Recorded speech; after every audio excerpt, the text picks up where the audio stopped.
Boa noite a todos. Boa noite. Que a paz do nosso Mestre Jesus seja sempre em nossos corações. O pessoal do fundo está me ouvindo? Acho que nem ouviu perguntar, né? Está ouvindo? Esse último final de semana,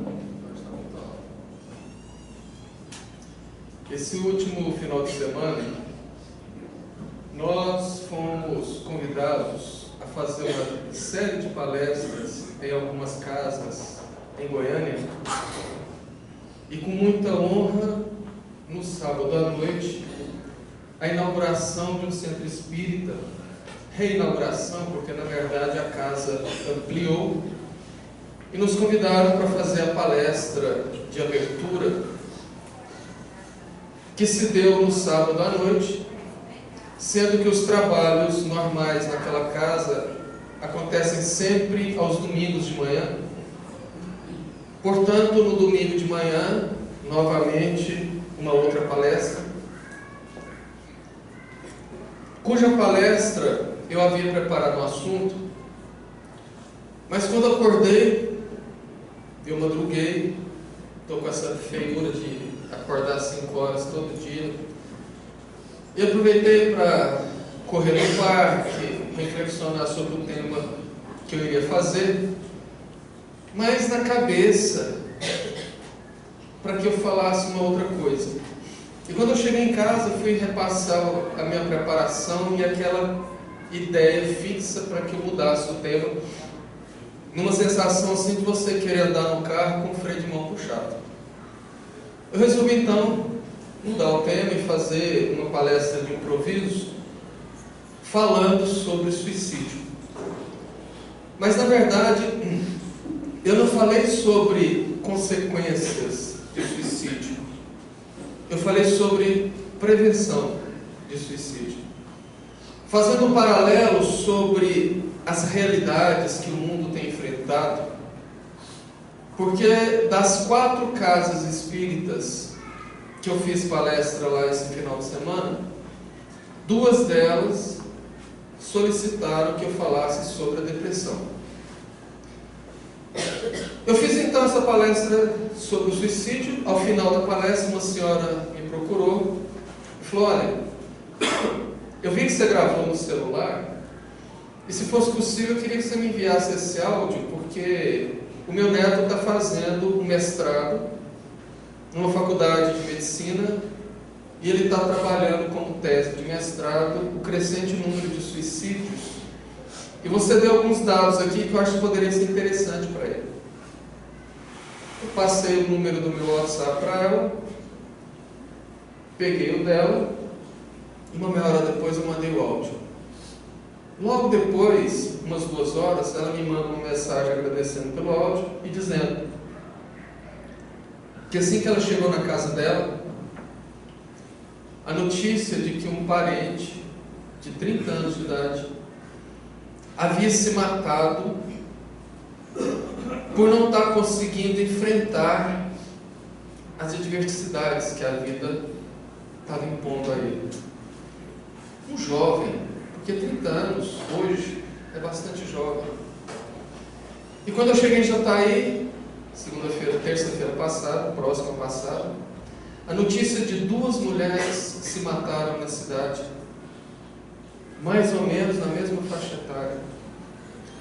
E conversando com a outra senhora, que é enfermeira no centro médico, já bem, talvez uns 35 anos, ela dizendo da quantidade de pessoas que dão entrada toda semana por tentativa de suicídio, cortando pulso, tomando medicamentos e tantas outras coisas. E quando ela fala cortando pulso, tomando medicamento, a primeira pergunta são mulheres, na maioria. Porque geralmente, segundo as estatísticas, os homens são mais brutos com a tentativa de suicídio. Tanto é que o índice de suicídio de homem é maior do que de mulher, porque o homem usa atitudes mais fortes, mais severas. Mulher tem vaidade até na hora de se matar. Ela não quer estragar o rosto, não quer estragar o corpo, toma esposo. Então dá tempo de socorro. Mas o interessante é que quando a gente alia isso tudo, nós vemos lá na raiz de todos esses problemas as dores humanas. A depressão, a angústia, os problemas que sejam financeiros, emocionais, familiares, todos eles têm na sua raiz as dores humanas. Essas mesmas dores que todos nós, em maior ou menor grau, em algum ponto da vida nos vemos às voltas com elas. Situações que fazem com que muita gente, a grande maioria, tente buscar fuga nos vícios. De uma maneira assim muito, com perdão da palavra, imbecil. Um compositor, dentre vários das músicas atuais, fez uma letra de música que não raramente a gente ouve pela boca das pessoas, que tem uma frase que diz assim: bebe que passa. Passa. Para o outro lado da vida, como suicida. Ele não completou a frase. Fazendo com que a maioria das pessoas, jovens ou adultos, que não tem uma certa base espiritualista, ache que realmente basta você buscar a bebida que você resolve seus problemas. Pode até resolver no termo do esquecimento momentâneo, mas quando você volta para a realidade, o problema está lá do mesmo tamanho, ou às vezes pior, porque pode estar agravado pelas consequências dos atos durante o porre, durante a bebida. Então muitas pessoas acham que se embrenhar nos vapores muito rápidos de algumas drogas pode ajudar a enfrentar dificuldades. Outras pessoas equivocadamente buscam a religião no afã de negociar com Deus, naquela ideia de que se paga alguma coisa, uma oferta, um dízimo, você faz uma promessa, dizendo que se conseguir resolver o problema, vai parar de comer chocolate, ou parar de tomar Coca-Cola, como se para Deus fosse uma grande vantagem a pessoa parasse de comer açúcar, né? Demonstrando uma certa infantilidade, demonstrando uma falta de conhecimento das leis divinas, achando que Deus ainda é alguém que está lá em cima, sentado no trono, gerindo as nossas vidas, separando aqueles que Ele vai com a cara e separando aqueles que Ele não vai com a cara, facilitando a vida para uns, dificultando a vida para os outros. Para aqueles bajuladores, Ele até propõe curas, para os demais não. Então uma visão muito pequena de como que funciona a vida. E o mais incrível é que isso atinge também nós espíritas. Eu já vi muita gente reclamar de muita coisa. Como um pouco tempo atrás, uma trabalhadora bastante atuante na juventude e na evangelização infantil de uma casa espírita em Mineiros, querendo conversar sobre os problemas muito sérios que ela passa dentro de casa. O marido bebe muito e ela tem uma filha por volta de 8 anos que tem alguns problemas psiquiátricos desde cedo. E por conta desses problemas psiquiátricos, ela sempre se vê às voltas de problemas na escola, com os coleguinhas, dentro da evangelização do centro, e principalmente dentro de casa. Porque sendo ela uma criança que requer cuidados médicos, o complicador é que o marido dela, o pai da criança, diz que filha dele não é louca para ser tratada com um psiquiatra. Naquele entendimento tupiniquim de que o psiquiatra é médico de louco. Não tem absolutamente nada a ver. É uma especialidade que trata os distúrbios da mente. Assim como o cardiologista trata os problemas do coração, o neurologista do sistema nervoso, o psiquiatra trata os transtornos da mente. Então é uma especialidade extremamente necessária para esses casos, mas ele não deixa, fazendo com que a situação dela agrave mais. Ela fala para mim: Carvalho, é muito difícil a gente ter que tomar o remédio amargo que quase sempre eu receito para as pessoas. Porque dentro da evangelização existem crianças com situações difíceis, mas até melhores do que a minha filha. E que eu peço para as mães agirem assim, assim, assado, mas eu não consigo fazer isso comigo mesmo. Certa feita, isso já tem também um pouco de tempo, estávamos, eu e meu pai, na realidade ele foi chamado para atender uma situação, isso era muito recorrente. Às vezes as pessoas estavam com problemas em casa, ligavam para ele para ir lá tentar resolver. Quando nós chegamos numa residência, uma senhora muito aflita, com o rosto desse tamanho de tanto chorar, dizendo: corre lá que a minha neta está trancada no quarto e querendo se matar. E depois de muito tempo, de muito custo, ela abre a porta para que entremos para conversar com ela. À época, era uma moça de 20, 22 anos no máximo. Não era uma mulher bonita, pelo contrário. Ela tinha uma expressão no rosto que convidava naturalmente as pessoas que olhassem para ela a rir. Porque ela era vesga de um olho, mas ela tinha uma posição no olho dela que parecia que ela estava te olhando rindo, engraçado. Inclusive quando ela estava chorando. E ela dizendo que não aguentava mais. Porque a vida dela era só um escárnio, as pessoas só riam da cara dela. Porque o sonho dela era ter um namorado, ela não conseguia arrumar ninguém, absolutamente ninguém. E tudo na vida dela dava para trás, até os empregos que ela arrumava, dava problemas. Dava problema por situações muito simples, de clientes irem fazer o acerto, olhar na cara dela e dar crise de riso. E ela resolveu com isso se matar, porque a vida dela era uma total desgraça.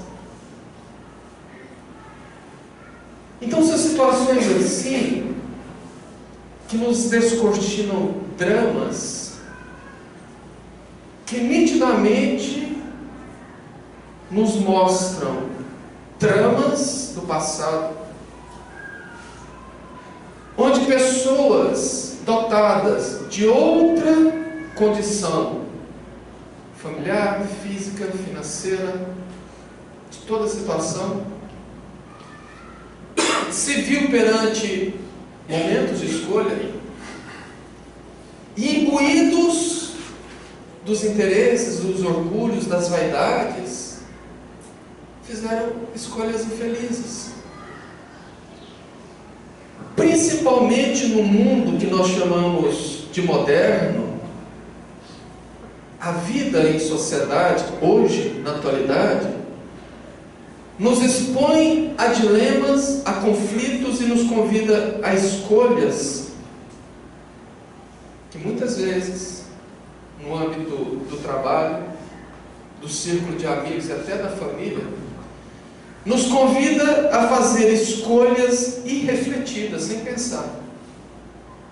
Ou escolhas baseadas muito nos nossos interesses, ou seja, que vantagem eu vou ter nisso. Por outro lado, nesse final de semana, que foi um final de semana bastante interessante, porque a vida nos traz ensinamentos a todos os momentos, basta a gente ter olhar para isso. Eu estava saindo para a palestra no domingo de manhã, por volta de 8h30, porque eu tinha que estar no centro antes das 9. E próximo à casa do meu irmão, onde eu fico hospedado,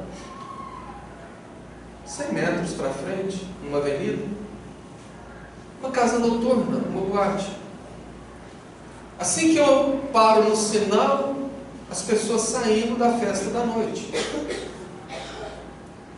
Casais se beijando, aguardando Uber. Casais de todos os modos.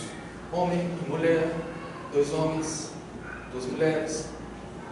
Pessoas ali conversando, balançando, bêbadas, indo para casa. E eu observando aquela vida e aquelas escolhas, fazendo um paralelo, jamais me colocando como alguém muito bom, que fique bem claro isso. Mas como eu estava indo para um centro, eu me usei para fazer um paralelo. Enquanto uns buscam o crescimento espiritual, em paralelo, outros fazem escolhas mais sensoriais, materialistas. Chegam ali em casa, dormem o dia inteiro. Com toda certeza vão para os ambientes mais pesados do mundo espiritual, enquanto o corpo, que está praticamente apodrecendo por conta da noite sem dormir, por conta dos ingredientes químicos que colocaram no corpo, estão ali fazendo um plantio. De certa maneira, uma escolha. E isso hoje se torna uma coisa extremamente comum. Extremamente comum. Eu conheço muitas pessoas que equivocadamente, numa situação de alto engano, trabalham em reuniões mediúnicas e levam uma vida viciosa. E não raras vezes são pessoas que precisam ser atendidas na reunião mediúnica por estar desequilibradas. E são médiuns. E o pior é que são conscientes de que aquilo não é ideal para o médium. Mas o fato é que são situações como essas, diversas, que eu poderia ficar aqui 20 minutos enumerando e não conseguir tudo, que vai fazendo com que nós tenhamos computados, não que a vida seja uma tabela onde vai ali computando os prós e contras, não é nada disso, eu estou falando de maneira didática e figurada, mas nós vamos colocando no banco dos nossos compromissos as nossas escolhas.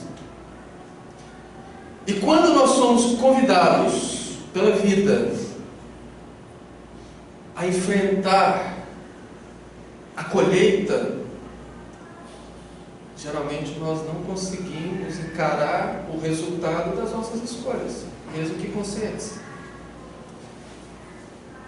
Para que eu esclareça e ilustre melhor, eu me lembrei de uma história, porque Chico Xavier teve uma fase inicial na carreira mediúnica dele, que pouca gente conheceu, que foi a psicofonia. Todo mundo conhece o labor do Chico pela psicografia, que realmente foi o principal compromisso dele na Terra, no livro. Então ele veio para escrever. Tanto é que deixou mais de 430 livros escritos quando desencarnou, e mais uns 60 no prego, que estão aos poucos sendo editados. Portanto, vão ir para mais de 500 livros, uma literatura que, se uma pessoa falar, vou ler todos os livros que o Chico psicografou, lendo um por mês, você leva quase 38 anos para ler só a literatura que ele fez. E eles então fizeram gravações de muitas manifestações do Chico, e uma das que eu ouvi que mais me marcou aconteceu na noite de 25 de agosto de 1955, no Centro Espírita Meimei, quando, ao término das reuniões,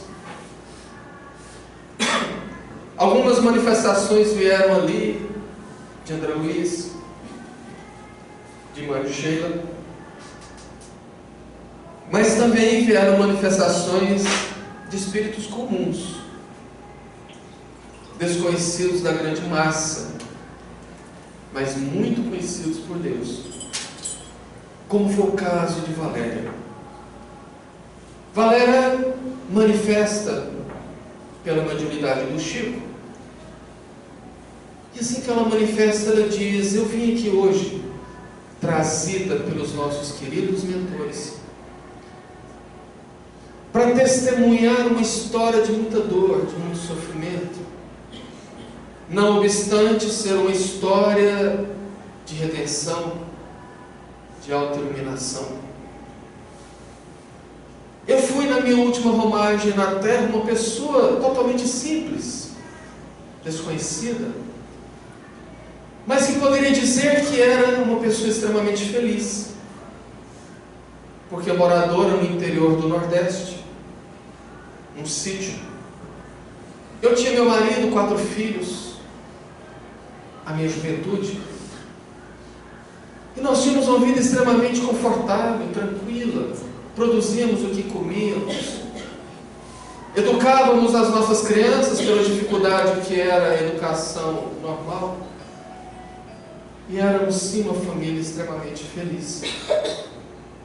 Até certa vez que, notando no meu corpo uma mancha, preocupei, busquei o médico, mas pior do que o diagnóstico que eu recebi de maneira muito assustada de lepra, a minha maior dor foi chegar em casa e, mostrando o resultado dos exames, ver o horror estampado nos olhos do meu marido, dos meus filhos. O meu marido e os meus filhos, que eu achava que me amavam, começaram a ter repulsas de mim, me evitando, numa situação que eclodiu num total abandono, porque venderam o sítio, foram embora para destino desconhecido por mim, e eu fui relegada ao micro casebre, bem no meio da mata, nos fundos de nossa ex-propriedade.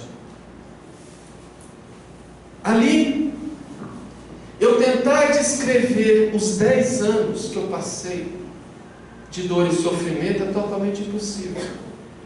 A minha capacidade de descrição sequer consegue transcrever o que foram aqueles dias e aquelas noites de solidão, de abandono, onde pessoas que se diziam de bom coração atiravam de maneira franca ao meu rosto pães endurecidos, deixavam tigela de pouca água, por medo de se aproximar a mim, e eu via o escárnio no olhar daquelas poucas pessoas que se atreviam a entrar na mata, para ao menos saber o que estava acontecendo comigo. A solidão.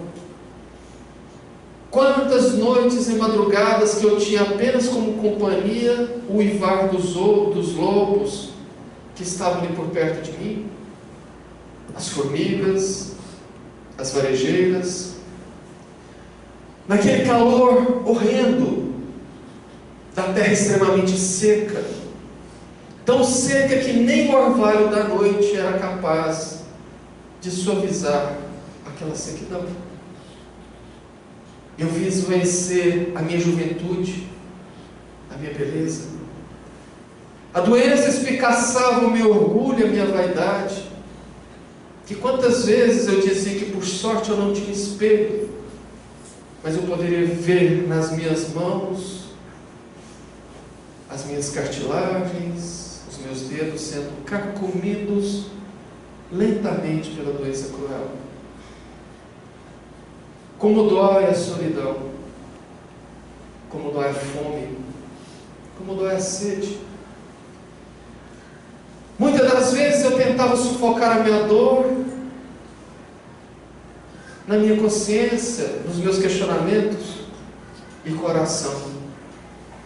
Uma noite, onde a doença já havia me limitado todos os movimentos, meus pés se recusavam a caminhar, a minha boca sequer conseguia pronunciar um grunhido. Naquele momento de muito choro, de muito desespero, de muita angústia, eu perguntei para Deus em oração: por que isso comigo? Por que isso comigo? E eu não sei porque a febre alta abriu os quadros do meu passado, e naquele momento eu não sabia se o presente ia ao passado ou se o passado vinha ao presente, mas eu me vi, eu, com outra face, mas era eu,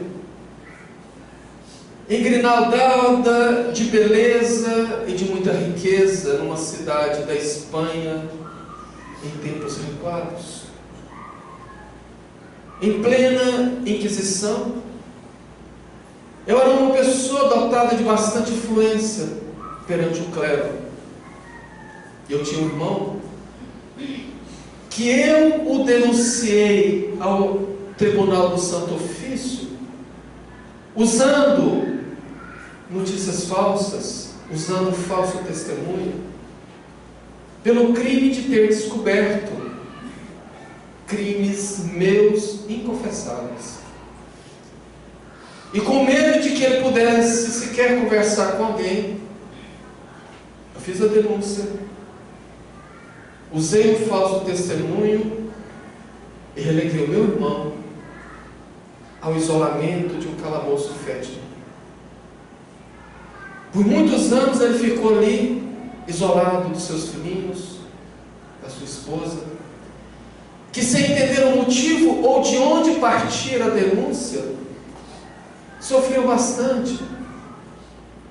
Enquanto meu irmão, apodrecendo ali, a fome, a sede, até que certa feita eu intervir em desfavor dele, solicitando ao bispo o suplício da fogueira, e ali mesmo no calabouço. Ele foi queimado vivo e eu podia ver pelas frestas da porta da cela as suas vísceras em chamas, enquanto seus gritos de horror tomavam conta de toda aquela prisão. Naquele momento eu acordei, sem saber se era uma resposta de Deus para a situação que eu passava. Eu acordei e entre o meu coração e a minha consciência eu ficava me questionando se aquilo fosse realmente uma resposta. Quando eu ouvi passos e conversas se aproximando através do capim seco, e tentando movimentar, tentando falar alguma coisa, eu não consegui, mas eu podia muito bem ouvir a conversa de dois homens, que de maneira muito animada um perguntava para o outro: e aquela bruxa? O que será feito dela? Aí o amigo respondia: provavelmente já deve estar morta, deve ser um cadáver, porque percebe o cheiro da peste que está no ar. O casebre ainda está a alguns metros e daqui a gente percebe o odor pútrido. Eu também concordo. Você teria coragem de ir lá ver se ela está viva? Como? Eu não me aproximo disso. Inclusive sugiro que nós queimemos o casebre para evitar com que os corvos espalhem as pestes pelos campos. E com muito pavor, desespero, com muito medo, eu ouço o riscar de um fósforo, ateando naquele capim extremamente seco. O fogo tomou conta do meu casebre e eu pude ver por minutos que pareceram séculos o meu corpo sendo desfeito pelas chamas. Eu não pude precisar quanto tempo de dor, de sofrimento, até que no momento que eu não percebi a diferença, que eu olho as minhas mãos refeitas, que eu toco no meu rosto, tudo refeito. E eu me vejo vestida com um vestido muito alvo, enquanto amigos muito iluminados vêm me receber com beijos de luz. Ali eu percebi que eu tinha transporto à porta da vida material.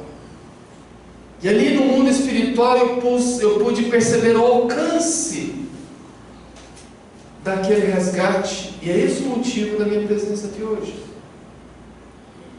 Porque no mundo moderno tendes juízes e clérigos muito diferentes daquela época, que na Inquisição não tinha nenhuma consciência, ninguém tinha direito a nada.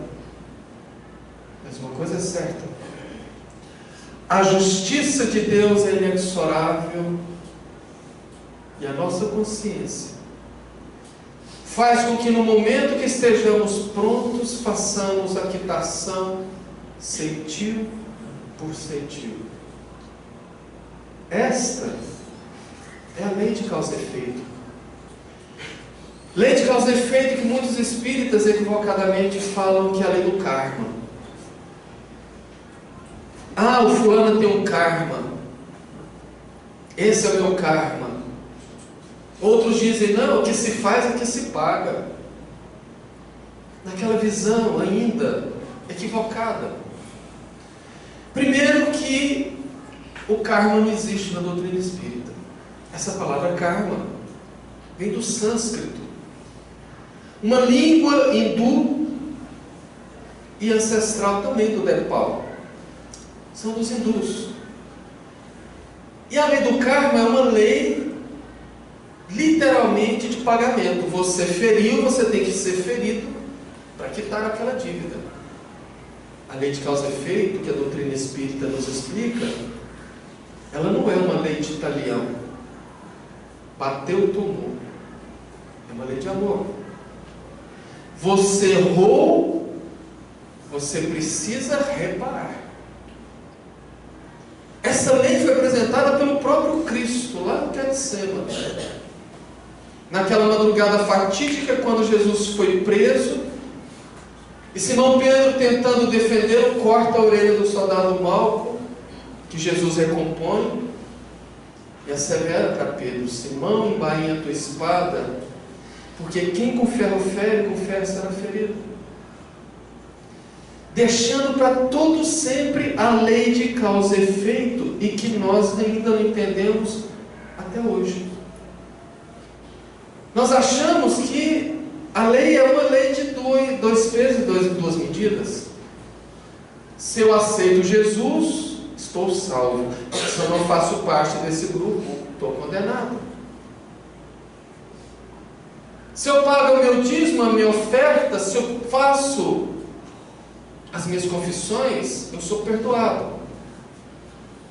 Eu posso errar a vida inteira no leito de morte. Se eu chamo o padre e me confesso, está tudo certo. Ou se eu chamo o pastor e digo que eu aceito Jesus, está tudo certo. Bom seria se assim fosse. Mas a lei é justa. Porque que justiça teria de eu errar a vida inteira e na hora da morte ser perdoado? E as pessoas que eu feri? Onde a justiça? Onde a reparação? Jesus absolutamente nunca disse que salvaria a humanidade. Nunca.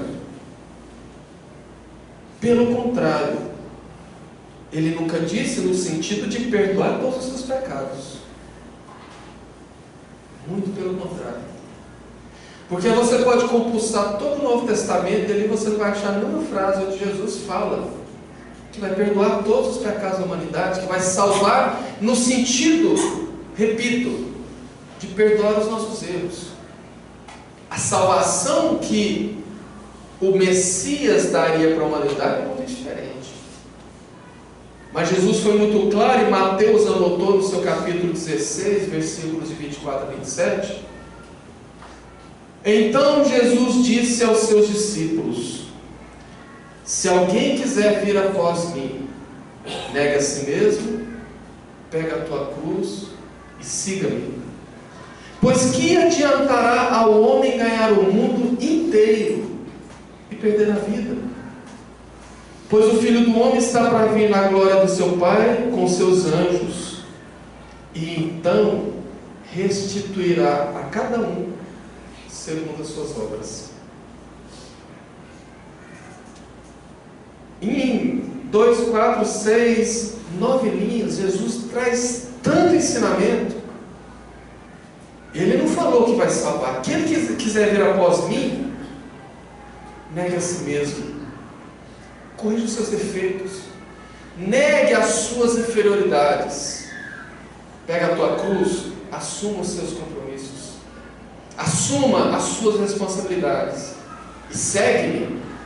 É mais difícil. Faça o que eu ensinei. Olha, só essa frase dá uma palestra de umas 2 horas.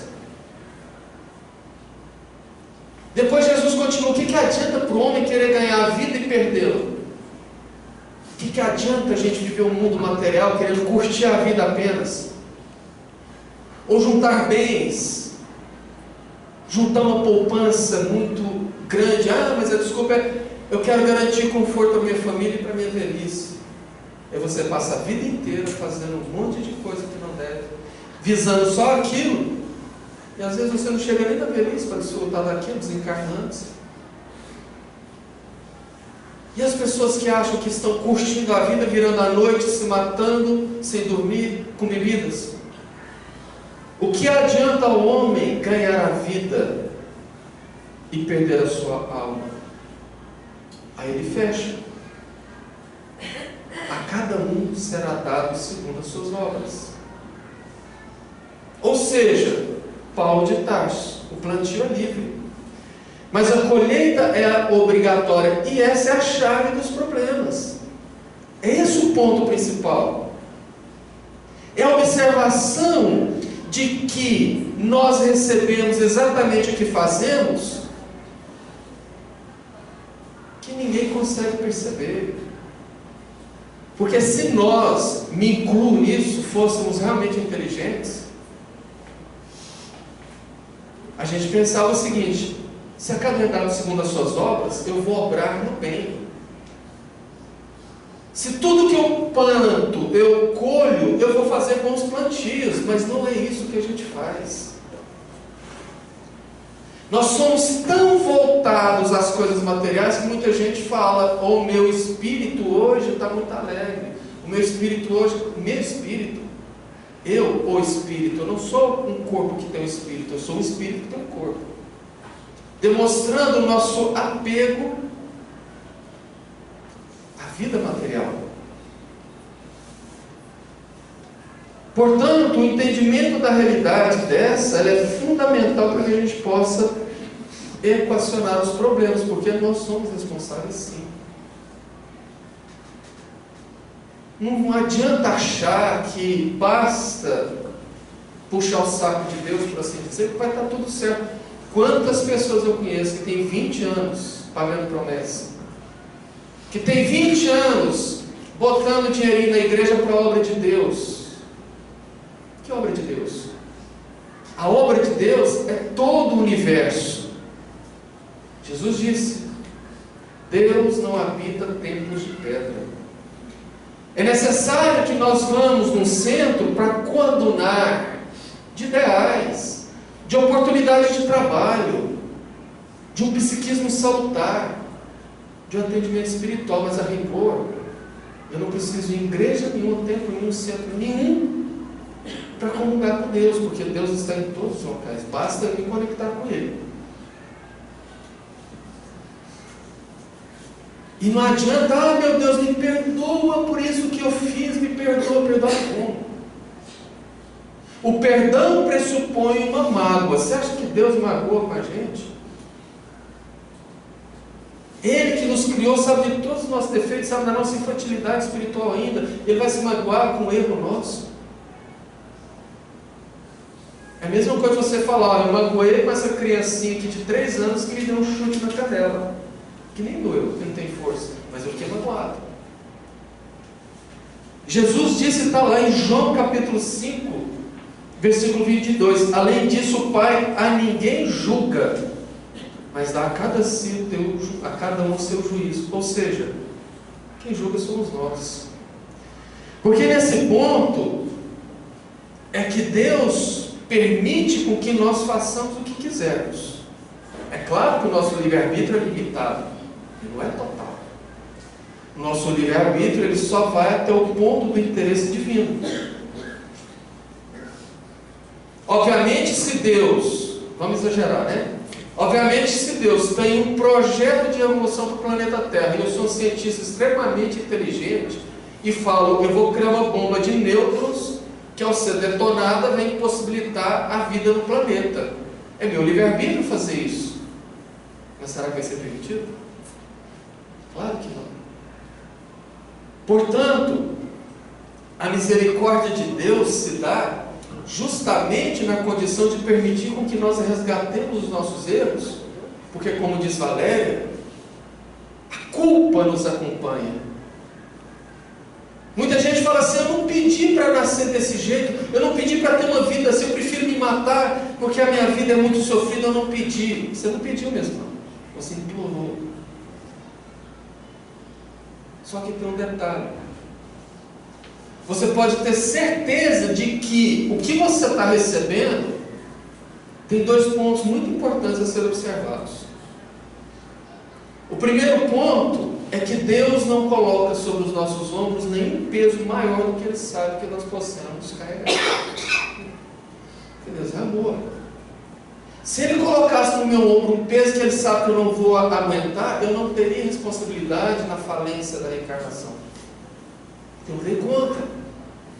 Então, sim, Ele permite só o que Ele sabe. E o segundo ponto é que você pode ter certeza que de tudo que você pediu, talvez você não recebeu nem a metade.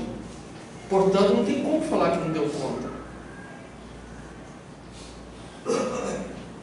Porque se nós fôssemos realmente resgatar de pronto tanto de coisa errada, seria muito difícil. Só que Deus também tem outro detalhe, segundo os Espíritos. Ele só permite com que nós resgatemos os nossos mais duros compromissos quando nós estamos prontos, amadurecidos. Porque senão seria um peso muito grande e a gente não conseguiria. Quantos espíritos fizeram muita coisa ruim, vieram com resgates dolorosos, mas naquela consciência de que aquele peso maior precisava sair. Imagina uma situação assim muito leve. Tudo bem que muita gente vai falar assim, mas eu não tenho coragem de fazer isso. Ok, vamos fazer de conta que tem.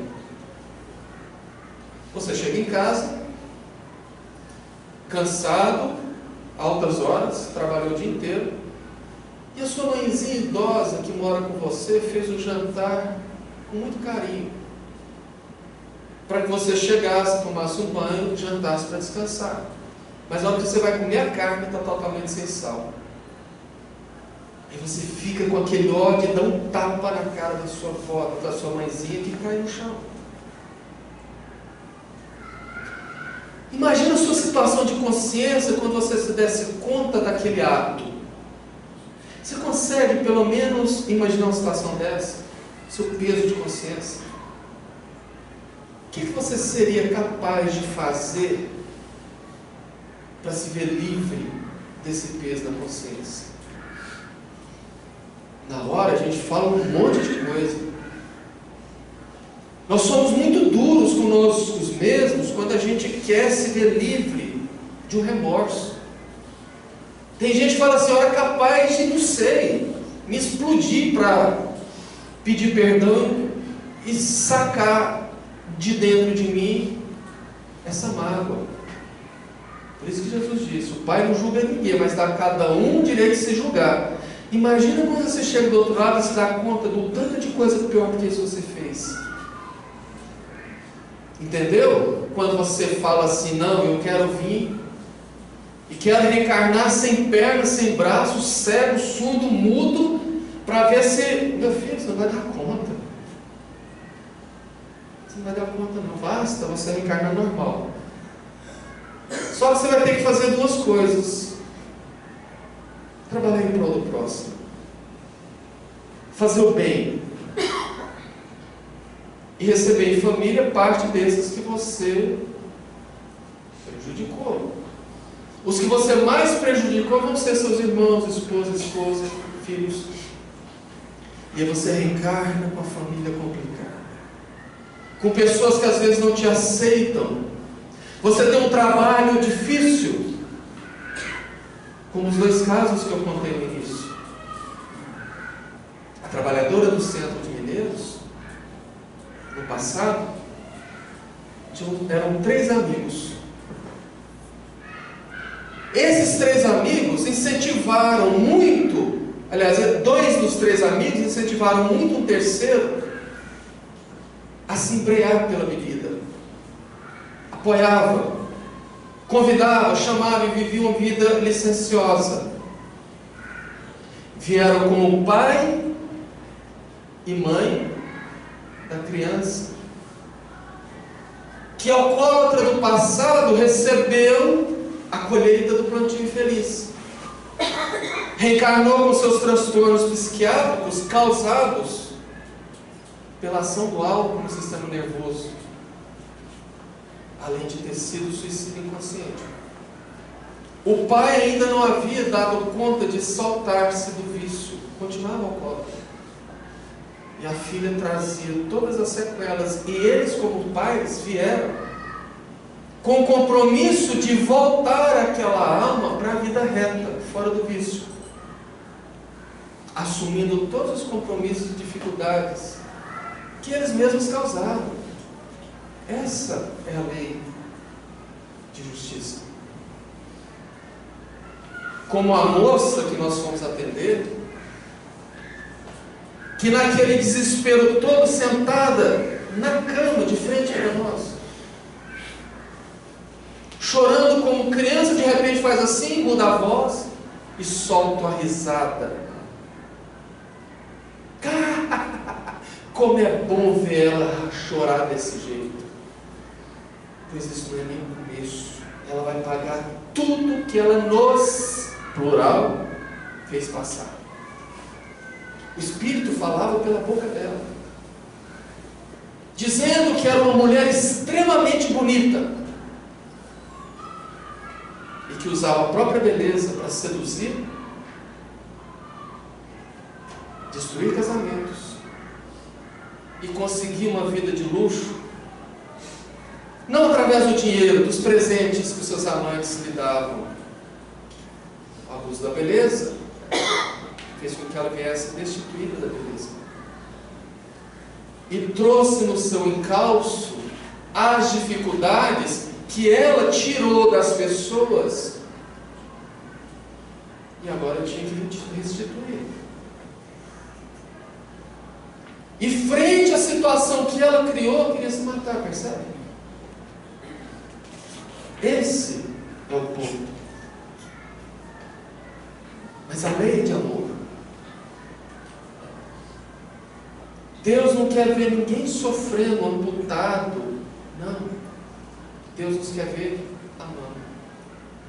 E João, na sua primeira epístola, disse: o amor encobre a multidão de pecados. Por isso que a doutrina espírita bate constantemente na tecla da reforma íntima, do trabalho. Porque é na reforma íntima, na identificação do que nós precisamos melhorar, que nós fazemos o que Jesus disse: negue a si mesmo. Mas a reforma íntima não é algo que você faz assim e resolve. Vou mudar hoje e está tudo certo. Não. É um processo longo. Nós passamos séculos, digamos assim, estragando a nós mesmos. A gente não vai resolver em alguns meses, nem alguns anos. Mas é um processo que precisa ser começado. Começado no dia a dia, no cotidiano. Quando você é convidado a reagir, você para e pensa: eu não vou fazer isso, eu vou agir. Naquela hora que você vai explodir com a pessoa, se segura. Na hora que você vê a oportunidade de puxar um tapetinho para ter vantagem, você não faz. Divaldo dá um exemplo fantástico via Joana de Ângeles. Se você tem uma caixa d'água com água suja e não pode esvaziá-la totalmente, o que é que você faz? Bota uma mangueira, abre o ladrão da caixa e vai jogando água limpa. Aquela água limpa vai expulsando a suja até o ponto de ficar só água limpa dentro da caixa.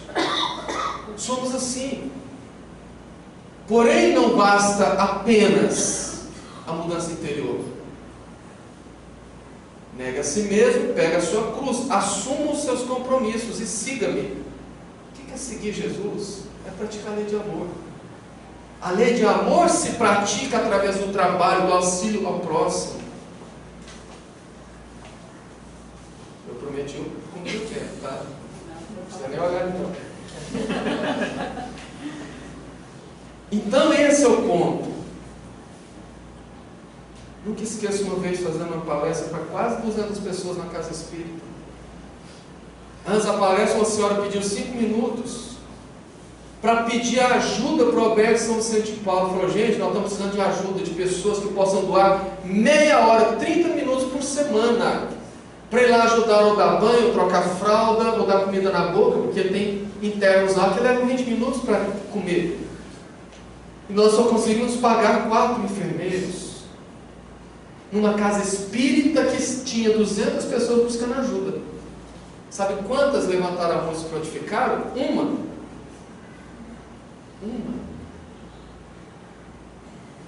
Esse é o ponto.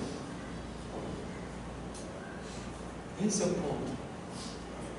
Entendeu então por que a nossa vida vive às voltas de muita dor e muito sofrimento? Porque são as nossas escolhas. E pior para quem se mata. Porque Kardec fala no livro dos milagres. Me fugiu o nome, o lugar que ele fala isso. A maior decepção do suicida é descobrir que não morre. Meio segundo depois do ato praticado, bateu o arrependimento, já era. Não tem volta. Por isso nós precisamos orar muito por eles. Mas muito mais do que orar pelos suicidas é trabalhar para evitar o suicídio, que está e vai aumentar. E antes que bata as portas da nossa família, da nossa casa, façamos a nossa parte. Não um motivo egoístico, porque no mundo estamos todos interligados, todos. Eu só vou ser feliz quando todo o planeta for ser feliz, então eu tenho que fazer a minha parte para o próximo. Porque eu encerro com a frase do Chico que é fenomenal. Nós evoluímos pela desidratação. Seja a desidratação do suor através do trabalho no bem, seja a desidratação das lágrimas dos resgates dolorosos. A escolha é de cada um. Bom restinho de semana para todo mundo, dentro do prazo que Jesus nos abençoe.